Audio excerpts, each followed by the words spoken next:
All right, now looking at part C, you'll see that there's some algebraic expressions in these pictures, but it's not really much more different, right? We just need to make sure we're setting the correct things equal to each other.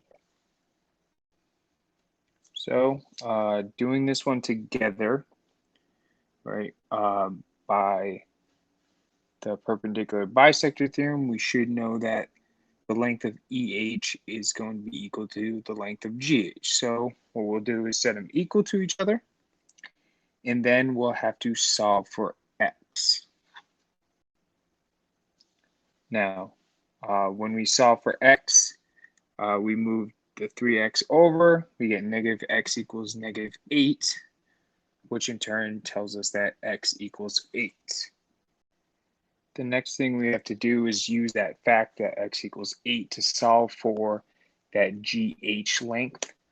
So what we have to do is use the fact that GH equals 3X minus 8 and use our X to solve for the final length. Now you can see I substituted 8 in for X. And now the next step is just to multiply our 3 times 8 and then subtract 8 from that solution, and we should get our length of GH. After multiplying and then subtracting, we get 16, right? So GH equals 16, and this is by the perpendicular bisector theorem, right, which states that if HF is perpendicular to EF, and EF is congruent to GF, then GH equals EH. Now, what I want you to do is pause this video and I want you to try that question 3 on your own. And then what I'll do is I'll pull up the solution for it once you're done. So just unpause it once you finish to check your solution. Again, here's the question for question number 3. Again, pause it if you haven't paused it. Now that you've finished trying number 3, we'll look at the solution. Well, we're using the converse of the perpendicular bisector theorem, and we're setting SU equal to TU, right? So 2x plus 2 equals 3x. Solve for x, we get 2, and then we substitute that in for the formula for SU because that's what we're looking for, and we get 6. All right. Now we're going to move on to angles, and we're going to focus on first the angle bisector theorem.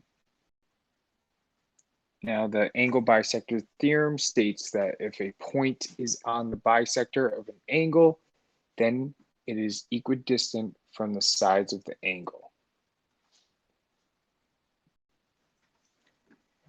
Now this tells us, if you look at the picture, right, angle BAD is going to be congruent to CAD, right, because we have the two arcs showing their congruence.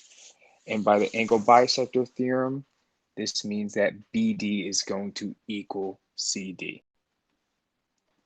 Next, we have the converse of the angle bisector theorem, so you can kind of think the opposite of the angle bisector theorem.